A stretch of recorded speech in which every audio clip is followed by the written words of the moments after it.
Le contrat de performance permet aux villes d'utiliser des moyens historiquement pour contrôler si on sort bien les matériels le jour prévu, à contrôler plutôt si la rue est propre et si les objectifs en temps de séjour des déchets dans les rues sont respectés. On a un objectif de réussite et non plus un objectif de moyens. Alors l'intérêt de mesurer la performance, c'est de mettre les bons moyens au bon moment et donc de payer dans un objectif commun qui est un objectif de résultat. L'objectif des élus est d'avoir une ville propre.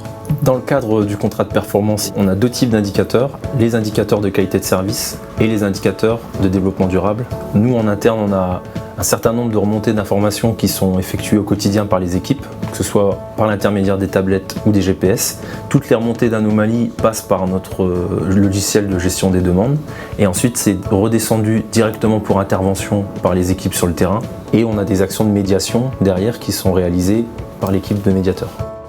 Une des innovations de ce contrat, c'est d'avoir directement des dépôts de proximité qui nous permettent d'aller répondre le plus rapidement possible aux incidents remontés par les équipes.